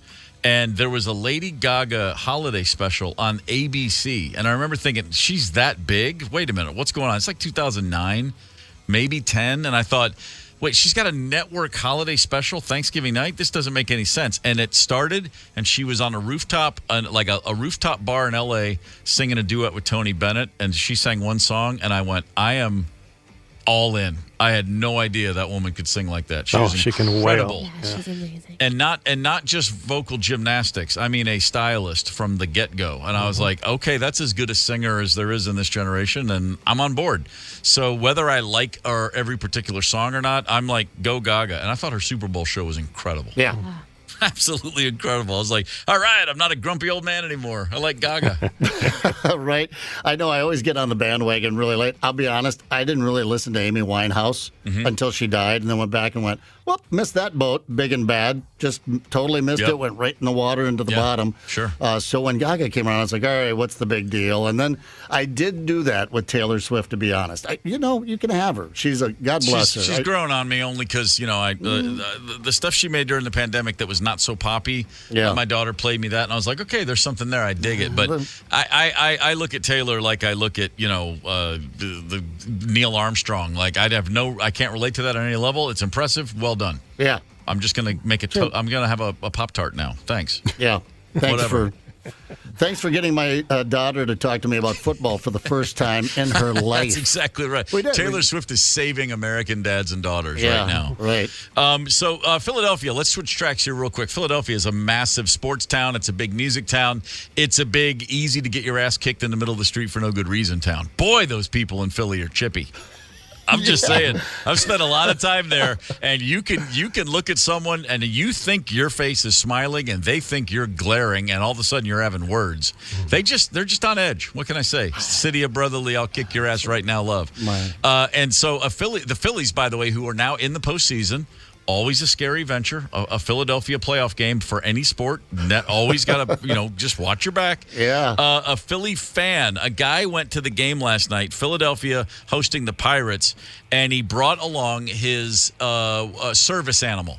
He's got some emotional situations. He has a service animal that he thought he was allowed to bring into the ballpark. Now, the website for the Phillies says guide dogs, service animals, or service animals in training are welcome. All other animals are prohibited. A gentleman by the name of Joey Henney, he's got a service animal named Wally. He brought Wally in on a leash. He was denied access, and it's now a big story. Wally is, wait for it, an alligator. Wally. And this dude literally walked right up to the stadium gates, on. to the turnstiles. Like we've all just picture going to Target Field. You walk past the statue. The guy says, "Do you have a ticket?" And you see a guy with an alligator on a leash. And you think probably sitting there at that ticket gate at the Philly Stadium, I mean, you've seen it all? No, man. Yeah. Listen, I would not fear for anyone's ankles, or that he would go into a death roll there at the Philly gate. I would worry for Wally in Philadelphia with those fans. That's exactly right. Oh, man. It's a miracle someone didn't just pick him up by the tail and start swinging him around his head. Right? Is Wally a big one? No. He's not huge. No. But I tell you what, 2 feet. he's big enough. Yeah. I mean, he's big enough where you don't say, "Is that an alligator?" You say, "Look at that alligator." Yeah. The guy said, the quote was, "My doctor wanted to put me on depression medicine. I hate taking medicine. I had Wally. I came home, was around him. I felt much better with my anxiety. My doctor knows about Wally and said, hey, it works. Just go off with him." So he says he takes the alligator everywhere and he stays calm. Wally. I'm sorry, man. I'd just go shove a Valium right down that guy's throat. Say, lose the gator, dude. This is not a reptile-friendly world we live in. No, it gets Poor little cold there Wally. in Philadelphia, too, Not Minnesota Yeah, cold, it but gets it gets cold cold. here, too. A lot of people got gators here, man. You don't even want to know. How many Who's got people an have gators No one here? has an alligator Yes, here. I know someone in yeah. Richfield that has an alligator. There are a lot of Really? weirdos here. Someone lost one out at Lord Fletcher's, I remember. We thought it was a joke going around the deck one day, and they're like, no, there's somebody, their alligator got off their boat. It's under the deck somewhere. So. Okay, I got to go back to the Richfield Gator. Does this some bitch have a name? Yeah, but You don't I'm wanna too, give it away? I'm too. You got to keep My this close brain. to your chest? I mean, Wow. I don't know. I can't remember. Oh, you just can't remember. So, but this is truly this isn't someone you know of. This is someone you know. Yes. They have a pet alligator. Yes. Can you give me a size on this gator? I think it's like normal size. Like, is he as What's big as that? you? Like, if you Yeah. laid down, is the gator as long as you? Yeah. Where's he keep it? In the basement. What's he feed it? Animals. What's its name? For the love of God. What's the okay, I don't have to give me the guy's name. What's his address and what's the key code? We already had it this day like a few months ago. We talked about this, and then all sorts of people called in telling us about the animals they got. A lot of people got weird animals here. Well, I blocked it out of my memory then because I'm so not reptile friendly as a general rule. My old Aunt Ida had an alligator purse. That's what she kept her coffee nips in. My old Aunt Ida. Still had the head on it. What's a coffee nip? Oh, an elderly candy. Oh, all right. Oh, really? Coffee flavored hard candy. Coffee flavored hard candy. Would you like Tasty. a coffee nip? Man. And the alligator person kept the odors in because, I don't even know where that one's going. Screw it. It's the KQ Morning Show. 92 KQRS. I'm Steve Gorman. This is the KQ Morning Show. Thursday, September 28th. We're almost out of here tomorrow. Friday, September 29th. Jeff Cesario is going to join us. He's at Acme tomorrow night and Saturday night. And we will also speak with Ann Wilson, the extraordinary singer for the band Heart. I'm looking forward to talking to Ann Wilson, boy. Nice. Are you nervous? First concert I ever saw, baby, 1978. Heart with Walter Egan. Magnet and Steel Guy. Remember that song? Right. Oh, sure. Yeah. You are the magnet, I am the steel. Stop, you're making me blush. I'm telling you what, man. So, yeah, Ann Wilson and Jeff Cesario, and who knows what else is going to happen tomorrow. We'll just have to see. We just talked about a guy in Philadelphia who brought an alligator to a baseball game. He was denied entry because this is the normal world we live in, where alligators and Phillies games don't necessarily go together. Another story from Philadelphia quickly. A guy in Philly's walking down the sidewalk. He sees a pickup truck. In the back of the pickup truck, he sees a shop vac, water vacuum. And this guy apparently thinks, I could use that. I'm going to clean up some stuff with a water vac. So he steals it. Problem is, the truck belonged to a guy named Don Shump. Don Shump runs a business called the Philadelphia Bee Company. And Don Shump had just used that water vac to remove, you guessed it, well, let's let Don tell you. Whoever it was that grabbed a shop vac that was filled with several hundred hornets, and not just the workers. They had a preponderance of queens. I've joked for years that I don't need to lock my vehicle, and the bees and wasps afford a certain degree of a bit of a safety net. Yeah, this is one where of all the vacuums in all the trucks that they could have grabbed, I think they grabbed the wrong one. Yeah. Can you imagine stealing a wall? You're like, I got a shop vac. I need this. I had a spill in the basement. And you go down there and you take the thing off. You open it up and there's hundreds of angry hornets. Oh, man. And queens, no less. The angriest and the gnarliest. And the guys hanging around the queens. I'm here to defend you. I mean, the whole thing's insane. Yeah, absolutely. Whew. I only wish he had mounted some sort of GoPro on it that had a remote feed so that we could have watched this poetic justice unfold as they pulled the top of that shop vac thing off. And they're saying so far, we don't know who stole it yet. You're going to find a body. That's how you're going to know. You're going to be like, why is that body all swollen up and dead? It's because someone opened up a shop vac with several hundred angry hornets in it. Yeah, sometimes it works out the way it's supposed to, I think. Yeah. Oops. All right. Let's see. While we're here, last chance to book your full trip package for KQ Up North with BigDeck.com. Join us, please. Come on. What do you got to lose? We're having a blast up there. KQ Morning Show's hitting a long weekend at Cragen's Resort on Gull Lake. It's right around the corner, October 5th through the 8th. Book your stay right now. Go to 92kqrs.com, sponsored by BigDeck.com and Cragen's Resort on Gull Lake. We're going to have a good time. But before we can look forward to Cragen's, why don't we look back with a history lesson? I want to learn about sports. I want to learn about music. Well, you've come to the right place, monsieur. Well, that's good. Okay, a little bit of sports and music history for you. Let's see. On this day, the first ever football game played under the lights. The first nighttime football game in the United States happened on September 28th. It was Mansfield State Normal School in Pennsylvania playing the Wyoming Seminary, also from Pennsylvania. We don't care who won. We don't know who won. The fact is this. They played under the lights for the first time in 1892. I would have failed the quiz. Light bulbs have been around for like 15 years. Right, and somebody was like, by God, we need to get some football going at night. I'm sure it was dimly lit. I would imagine there were some head injuries, but still, 1892 just goes to show people have been making sense of this planet for quite a long time. Nothing new there. In August of 91, there was a coup attempt. Now, Gorbachev was opening up glasnost, and the Soviet Union was clearly in the decline, and they were opening up and looking at capitalism. And in August of 91, a bunch of Soviet generals brought some tanks into the city and literally fired upon the parliament building. They were trying to overtake the government because they wanted to go back in time. The coup was thwarted, and the Russian government said, we need to reward the people with something cool. Let's bring the Monsters of Rock tour over to Moscow. And it was literally a spur-of-the-moment decision. So at the time, my band, Black Crowes, we're opening the Monsters of Rock tour. It's us, Metallica, AC/DC, Pantera, some gigs, Motley Crue, some gigs. Wow. But the big two were Metallica and AC/DC, and we were the opening band. The Russian government, the Soviet government, calls the tour and says, can you do a show in Moscow? And they're like, well, no. I mean, we can't just pick up 100 trucks and 50 buses. We can't just drive to Moscow. It's like the logistics are too intense. They said, that's okay. We'll send over a couple of cargo planes. We'll fly everybody over.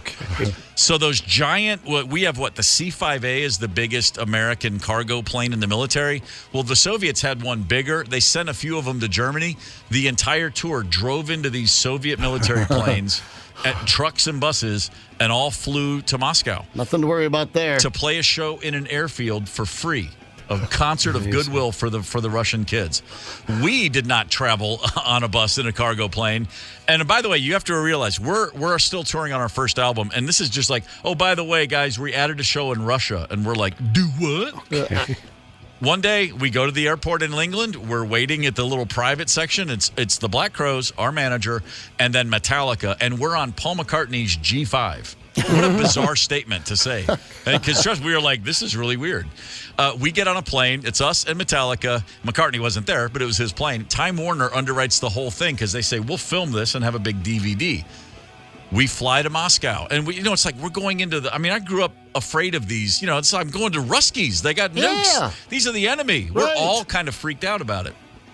We land in Moscow. The airport looks like something from the 1930s. Yeah. Literally, it's a decrepit, pipes are burst, there's urinals laying on the floor.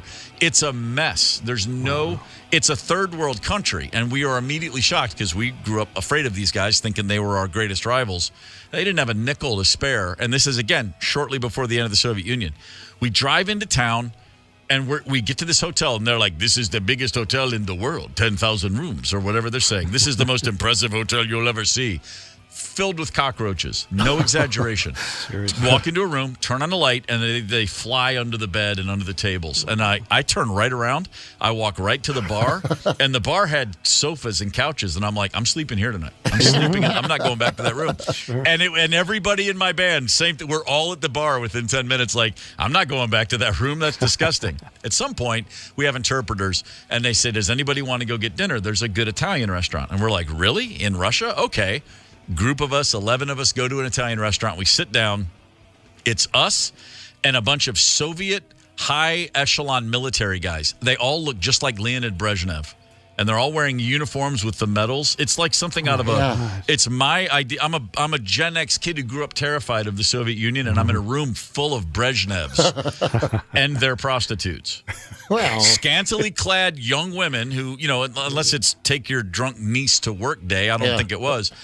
We're all there, and it's just crazy, right? We sit down and we start ordering drinks, and it turns into the greatest drink up of all time for any of us because we just don't want to go back to the hotel. And it's weird to be in Moscow, and it's uncomfortable. And on the cars are like those old movies, like the movies from Russia. It's like those weird Russian-made cars. And there are guys standing on every street corner in trench coats, like literally just watching you everywhere you go. It was really, really freaky. Yeah. We drink and we drink and we drink and we drink. And this restaurant, they said, you can have pasta. We all order pasta. And then they say, steak or fish? The steaks come and the meat is blue. Oh, there's a blue tint. And we're like, yeah, you know what? How about just some more pasta? And then so we're sitting there, we're ordering just bowl and after bowl of spaghetti and wine and cocktails. Everybody's hammered. It's we're there for hours. It's the biggest amount of alcohol at a table with 11 people I've ever imagined possible. At the end of the night, our manager, Pete Angelis, he says, I'll take the check. They took American Express, 1991. We were surprised to find that out. He says, I'll pick it up. And we're all like, oh, Pete, thanks, man. He got the bill like literally 3 months later. It was $36. How is that possible? The ruble was struggling at that time. It was $36. The economy had absolutely crashed. And here's the other thing that was crazy. So Jason Newsted, the bassist for Metallica, was with us at this dinner. At the end of the night, he said, I'll tip the waiter in cash because over here, dollars and pounds, British pounds on the black market, they're worth a fortune. Like American cash is everything you need. The waiter, an elderly gentleman who'd waited on us all night, didn't speak a word of English. We had 2 interpreters with us. He comes over. Pete gives him the credit card. And then Jason says, here you go, man. And he hands the guy a $50 bill. Holy crap, the guy retired. Zep, he literally did. He looked at the bill. He looked at the bill. He looked at both sides. He put it in his pocket, and he went white. And he turned around, and he walked out the front door of the restaurant. He left right then. And the interpreter goes, "What did you give him?" And he goes, and Jason goes, "I gave him $50. And the interpreter goes, $50 American? Like freaked out. He goes, "He won't work for 5 years." Yeah. Dos Vidania. Literally. The guy walked out of the restaurant. He just left. Oh, yeah, of course he did. He had his hand gripping that $50 bill with white knuckles. His other hand was incredible. on a Russian pistol. Yeah, truly. And by the way, the next day we go to Red Square and there's people waiting online. There's kiosks everywhere and there's people in these long queues and they're waiting. And I've seen 60 Minutes. I know they're waiting for goods and services the way the communist governments just hand stuff out. And so I have my interpreter. He's, a few of us, and I said, "What do these guys wait? What are they in line for?" And he walks up to an older gentleman and he says, in Russian, "Hey, what are you waiting for?" The guy's been online for like an hour. He goes, "I don't know." He goes, but I'm hoping for socks. Oh, and then literally, and I'm like, "This guy, this is your Saturday morning. You see a line and they're giving something out. You just go wait for it." I tell you what, man, it was beyond eye-opening. It was insane. And then we go to the gig and there's 600,000 people there. 600,000 people in a field. God, just a sea of people. Just the craziest. Every moment of that trip. We were there for a total of 36 hours. None of us slept. That's nuts. And we just when we flew out of there, when the pilot said the next night after the gig, he said, "We are no longer in Soviet airspace." I mean, we felt like the Iranian hostages in '79. We felt like we had just busted out, like at the end of Argo. We were like, "All right, we made it." It was so. Anyway, this was all 32 years ago today, and the only reason I'm bending everyone's ear this long, because people always say, "What's the craziest thing that ever happened on tour?" That 36 hours, I'm just scratching the surface. But far and away, nothing could ever be weirder, more insanely intimidating and eye-opening and jaw-dropping than 36 hours 2 months before the fall of the Soviet Empire in a country where nobody was in charge.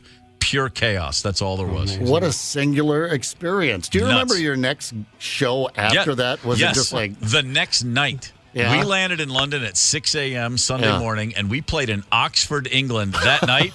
And in the dressing room, 2 fans came in, and me and my singer and my bass player, and those 2 fans had a full-on Donnybrook fist fight. Yes. 5 people in a scrum. We were still a little on edge after 36 hours in Moscow. Sorry, we just came in from Russia. We did. We were like, "Hey, we were in Moscow last night." Anyway, full-on brawl. Yeah, we needed a break. We were tired. All right. Oh, man, that's amazing. Moscow on the hill over in St. Paul for lunch. What do you say? Let's go. All right. The KQ Morning Show, 92 KQRS.